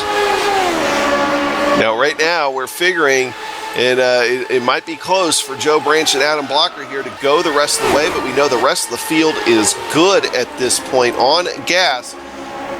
It could be very interesting here as we get a little bit closer to the end, as we are now at 10 laps to go here at Gateway. Your top 10 after the restart: Joe Branch, Adam Blocker, Big Joe Hassert, Jason Galvin, Ryan Otis, Pierre Daigle still sitting back there in 6th position, Jake Wright in 7th, and Bob Mikas way high out of 4. He brushes the wall a little bit. I don't think he has any damage, but that was a little bit of a scare for Bob Mikas back there. And now you got David Altman that's going to be looking to be right behind him. And then in 10th spot is George Anzaldo. So that is your top 10 after the caution that we just had a few minutes ago. Bottleneck entry for Ryan Otis, almost hitting that left rear tire of Jason Galvin. It looked like he wanted to try to make a pass on entrance, but the way he arced that car into the corner, he really got close to that white line down there towards those rumble strips, and it really upset the car of Ryan Otis. Well, those guys will go tooth and nail here. I don't expect that battle to end here anytime soon. Going a little further back, Chris Lanini right now underneath George Anzaldo. Chris Lanini wants a top 10 spot here. Brought up a few minutes ago, he is in that tight points battle between 8th, 9th, and 10th position between him, Hassert, and Altman. They're all separated by just 2 points between the 3 of them. So Chris Lanini obviously would like that extra point. Yeah, Travis Jageliner is the one that's trying to work on Chris Lanini, but Chris Lanini is going to maintain his spot on the speedway at 11th spot. He's going to hunt down Anzaldo, who's just ahead of him. I don't think nothing's going to happen on entry, though. No, nothing indeed is not going to happen on entry of the corner for Lanini, as he does drift a little higher than usual. And Jake Wright. Like right now, Pierre Daigle, and Jake Wright getting into it. Hey, let's jump on board Jake Wright. We haven't talked about his onboard camera here for a little while. With the Kart Retro Series onboard camera right now, you're going to get a good look at the rear wing of Pierre Daigle right in front of him, as they have continuing to fight back there. A couple of good battles going on right now in the top 10. And hey, going up front, Joe Branch right now fighting off Adam Blocker, and look who gained all the ground back. We got a 3-way fight for the lead. Big Joe, huge. Oh my goodness! It's not over yet. Ooh, that was a move. Man, I tell you what, Big Joe had to do what he had to do, and I did not hear any radio. I didn't hear any radio comments there from Adam Blocker, even though he did tune up the radio. But man, that was a huge slide job. Something about it being dangerous. I'll just leave it at that. But Big Joe Hassett now right back underneath the rear wing. You can see that they lost a little bit of ground to Joe Branch, but I think the bigger guys that gained ground are actually the guys behind them, Jason Galvin and Ryan Otis. They are now almost back in the picture. If they can just get a good couple of laps going here, they'll be right back in this thing. Joe Branch doesn't seem like his car's handling as good as it was just a few laps ago, as now already Adam Blocker right back to him. We're going to renew this battle for the lead. Adam Blocker going to the outside here as Joe Branch is on the inside. Adam Blocker has a lot of momentum. It's going to carry him right around Joe Branch. New race leader with 3 laps to go, Adam Blocker. Yeah, Adam Blocker, man, new race leader. I thought Joe Branch may have come up and tried maybe block that spot, but he did not. But as you said, Joe Branch's car probably not handling as well as it used to early in the race. And you got to remember, Joe Branch was in the back of actually mid-pack throughout majority of the race.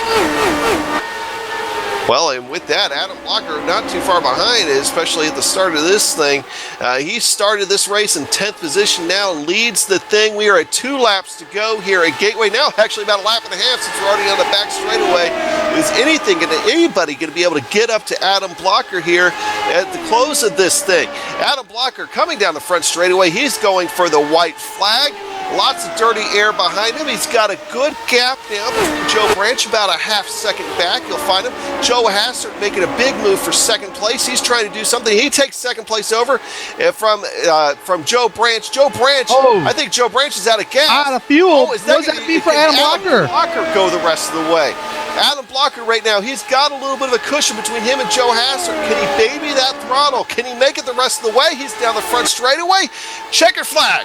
Adam Blocker, Infinite 150 here at Gateway Motorsports Park. Joe Hassett coming home in second position, and Jason Galvin in third. That's your podium for tonight. Tanner, we knew it was just going to be a matter of time before Adam Blocker came away with one of these races. Yeah, absolutely. I tell you what, folks, Adam Blocker has led no less than 23 laps ever since he made his entrance into the series, and he's been trying to search for that first win since the Milwaukee Mile, and he had a dismal finish there. Now he finally gets a win on the oval in the Lionheart Retro Series. Woo! But incredible win. Well, as he starts his celebration, we'll get in here and talk to him here hopefully in a couple of minutes. We're going to go ahead and go to break, and we'll run down your finishing order when we come back.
Welcome back to the Global Sim Racing channel. Here we just seen a fantastic finish here, Adam. And man, I thought for sure Adam Blocker was the one that was going to run out of gas, but he didn't. He took the checkers.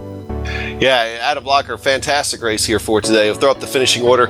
Adam Blocker bringing home the top spot. Big Joe Hassett right behind him by about 0.7 of a second. Jason Galvin back there rounding out your podium in that Menards machine in third position, doing a good job as far as coming home with a good finish after missing last week. Another guy bringing home a good finish, but maybe not the finish that we all thought he might have been capable of earlier on in the race. Fell back into some dirty air. He's going to finish fourth. That's Ryan Otis. Pierre Daigle coming home in fifth position. Jake Wright in sixth. Bob Mikas in seventh position. David Altman in eighth. And George Anzaldo in ninth. Travis Jägerliner bringing her home in 10th.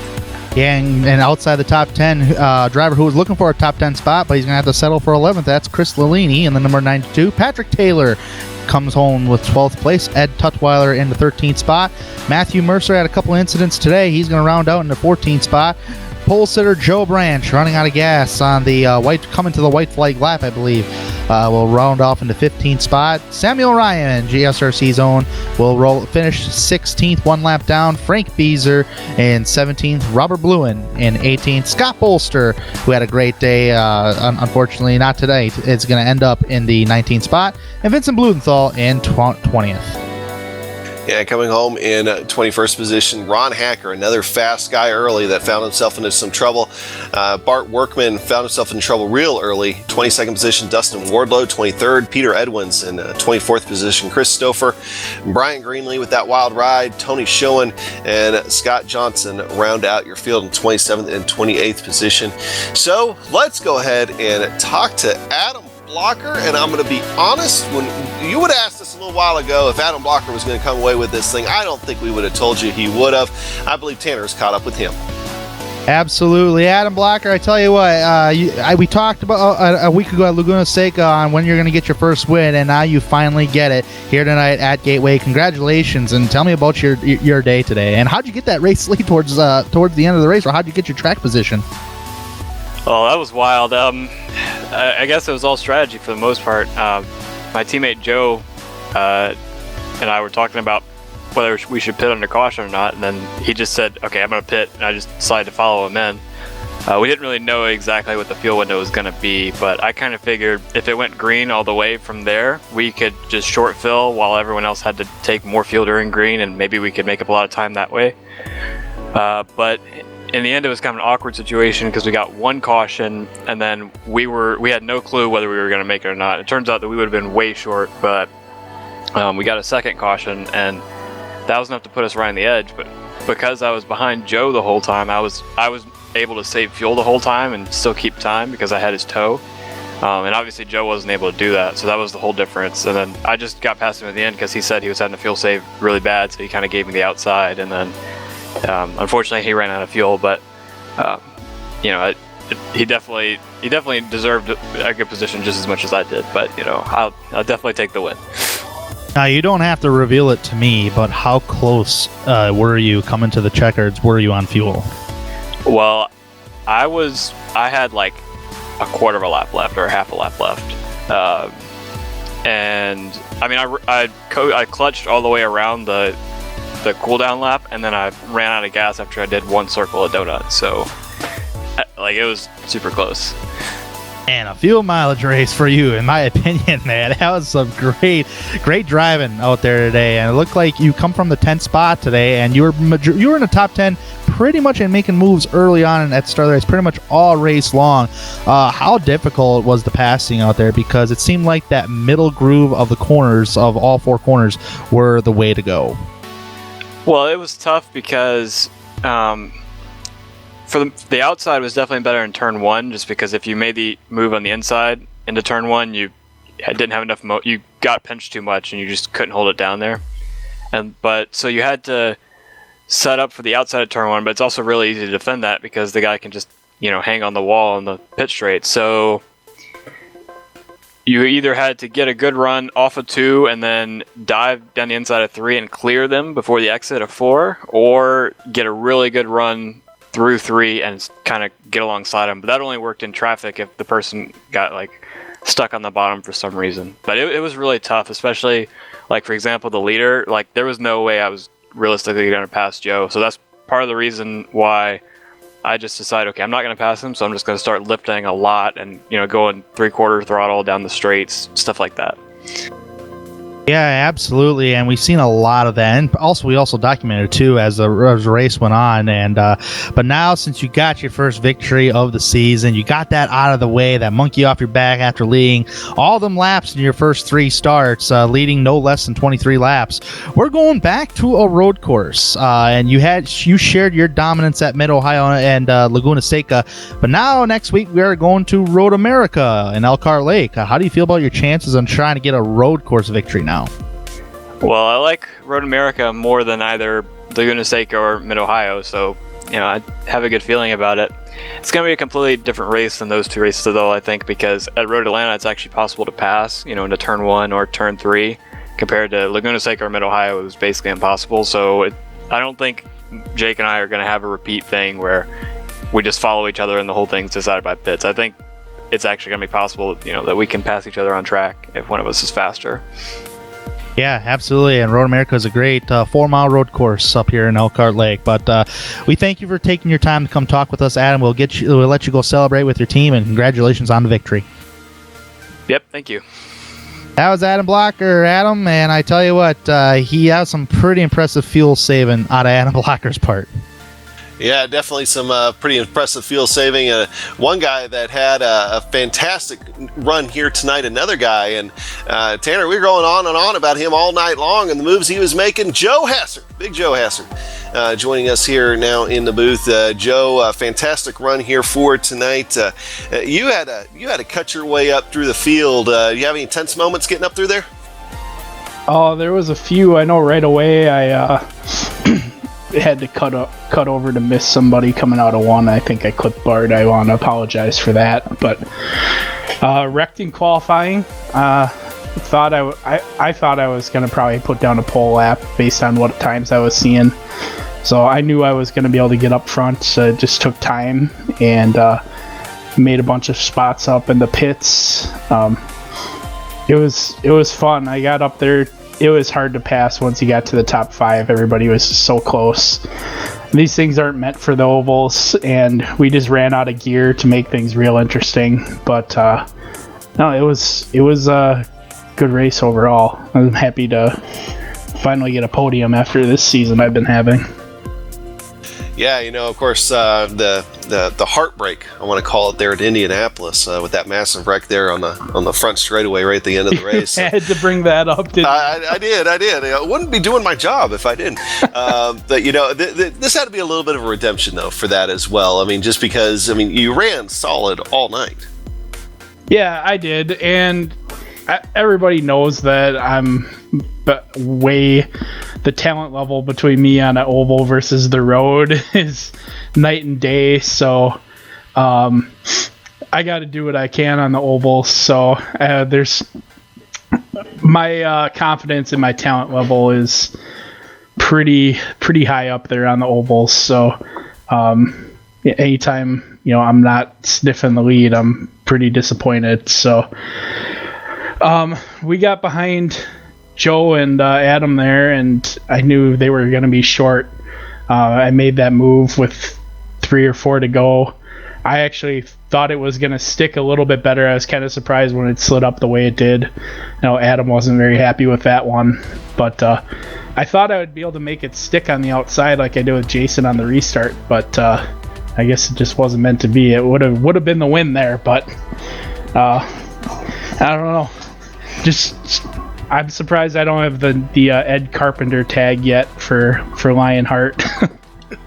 Well, hey, just one more real quick question for you, Joe. Now, I'm not going to ask you about Road America. I think you covered that yourself, okay?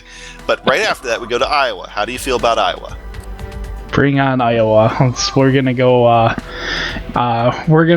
good memories in Iowa. It's fun there. I like the track.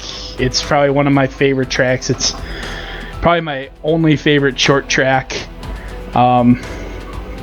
It just all the memories with the guys in the Lionheart series. It's just a fun time. When we went down there, I was actually the guy that I was the asshole that actually talked to AJ Foyt to get him to take a picture with us after I made fun of a guy with a JJ Yaley shirt that went up to him while he was eating. So, but we always have stories coming out of there, and everybody loves going there, and it's I think it's probably everybody's favorite track at this point, so it's gonna be tough.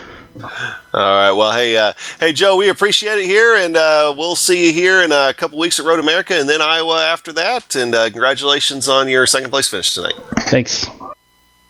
All right. So there's Big Joe Hassert. Apologize for a little bit of the language there, but you can tell that he's a little bit excited. And Joe Hassert is able to get out of here for the night. Makes room for Jason Galvin to come into the booth with us here real quick. Hey, Jason, a great run for third place, and you were fighting hard with Ryan Otis pretty much all night long. Yeah, what a battle. Ryan and I were actually just talking about that while we were sitting here waiting for Joe and Adam, and congratulations to them. Adam and Joe Branch, looks like they mostly played the strategy right. I'm guessing that Adam running behind Branch saved him enough fuel. I don't know. I haven't talked to him, but a win's a win, and they were certainly quick. It's not like they didn't deserve to be up there. So for them to do that was a good deal for them, and congrats to Adam on that win. And for Joe, I mean, Joe had a messed up rear wing and held me and Ryan off, and I thought, without being too confident that Ryan and I were the class of the field early on. So Joe drove a hell of a race and definitely earned that. And Ryan and I were just talking, man, we had a lot of fun. Our lines were so different. Neither of us practiced much, and Ryan Otis is like a god in this car. It's unbelievable. It's like Kyle Busch in a super late model. Like, he gets in it and he's going to win. It just feels like it every time. And he was just killing us on entry and then still getting off with us, and I couldn't figure it out to about 8 laps to go. And then him and I were just talking after the race, and I finally figured it out. So those last 8 laps, we started running the leaders down. We just ran out of time. But good night for us. It's nice to be back on the podium, back in the top 5. And I've said all along, I feel like we still got a really good chance of winning the championship here when you put drop weeks in. And if I can keep finishing ahead of Jake and Ryan and Travis and Dustin, then we'll have a chance at it. But take the AGR boys and move on. I don't even know what our next race is, but I'm sure it'll be fun. George and Travis were in the top 10. That was great. And man, we're having fun. This series is so much fun. I don't know if you guys can't tell that, but this car is a blast to drive. Oh yeah, I go on and on about this car. I love this car too. So, hey, and, I promised the guys here we'd make this a little bit quick. So I want to ask you one question, not actually pertaining to this series or anything, but we know you weren't here last week for Laguna Seca, but you had a pretty exciting weekend. Tell us about your real-world racing weekend last weekend. Yeah, 10-4. Last weekend we went up to Sonoma, ironically, while this series is at Laguna Seca for the NHRA drag races, and I'm fortunate that my family grew up in that sport and has been around a long time, and is now very involved with the Coletta Motorsports team. And JR Todd, man, had the race of the year in the semifinals, to drive around Jack Beckman to the finals, and then went out and won the race, which was pretty cool. If anybody knows the drag racing background or grew up in it, Eric Medlin was a good friend to a lot of people, and it hurt when we lost him almost a decade ago now. I think it is a decade ago. And him and JR were best friends, and that's Eric's home track. And JR won last year in Top Fuel there, and he won this year in Funny Car, and we were standing on the starting line for it and in Victory Circle with JR. So it was really cool, super fortunate. Can't thank my family and everybody at Global Electronic Technology and the Coletta Motorsports team for inviting me along for that ride. And it's so cool that JR went out and won that race, and Scott Coletta's Funny Car and Eric Medlin's home race. So pretty proud to be around that deal. And it was a lot of fun. And real quick, I was going to give a shout out everybody that helps us out on this car, man. The AGR Motorsports team's incredible. George and Travis, and when Michael Goodman and Jason Robarge run. Plastic Dip Garage over on the IndyCar side helping out here too. And everybody in this series, man. The admins put in so much work. You guys would never believe how much work the admin crew puts into this deal to make it look as good as it is. So congratulations to everybody. It's a great race tonight. And thanks to you guys for the great broadcast you keep giving us. Hey, we appreciate it, Jason, and I think you got a morning show to go to sleep for, and we'll talk to you later. That's a big 10-4, buddy. We'll see you on the podium next race. All right, so it's Jason Galvin there, and I think from there we'll drag down Ryan Otis, make room for him here in the booth. I believe Tanner's caught up with him. I indeed have caught up with Ryan Otis, as I guess you could say Jason referred you as a racing god out there, and you certainly were when you had the lead, but as soon as you got in that dirty air, you really couldn't do nothing with it. Was there anything you could do in them probably closing stages, about 10 laps to go in that race tonight? Boy, I was trying. I sure was trying to get around Jason, and I knew I had a little bit on him going into a 1, but with the different lines that we take, I would have had to lift. I mean, I got inside of him a couple times, and I just had to lift to stay out of him, and just couldn't quite make it stick. And I got real close until that last caution, and he just nipped me at the line. But I was definitely trying my best. This track and this car setup combo, it was extremely difficult to pass. It took about three or four corners just to get a good run on somebody, and if you couldn't make it stick, or if they were defending really hard, then you just wouldn't have a shot at it. But he did great. Congrats to Adam for the win. They did a great job on strategy, but it was fun. This is such a fun car to drive. Yeah, and you've certainly proven that it is a fun car to drive for you. I'm just currently looking at your stats right now, and they are just amazing, just going by race, man. You've only have one finish that outside the top 10, which was the Milwaukee Mile. You have 31st place finish. Otherwise, you finish in the top 5 in every race. That's really incredible. For driving the Lotus 79 in the Lionheart Retro Series. Do you really enjoy the Lotus 79 driving on iRacing or Indy cars in general on here, or is there any other series too that you partake of that you like?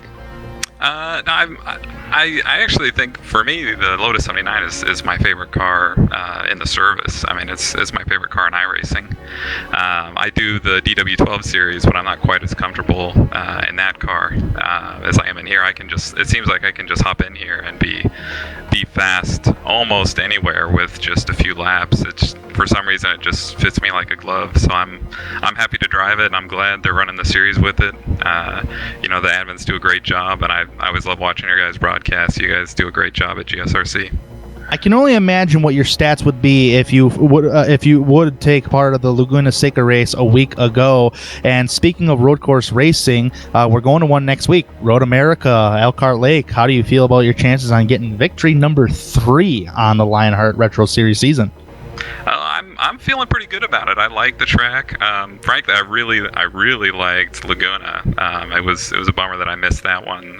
That's probably one of my best tracks. Just the scheduling didn't quite work out for me. I was out of town. But no, I'm looking forward to it. Hoping to make the race. I got to move some things around on my schedule again. But I really want to make it, and I'm looking forward to it. I think it'll be fun. Absolutely. Well, we thank you, Ryan, for coming to take your time to come talk with us here.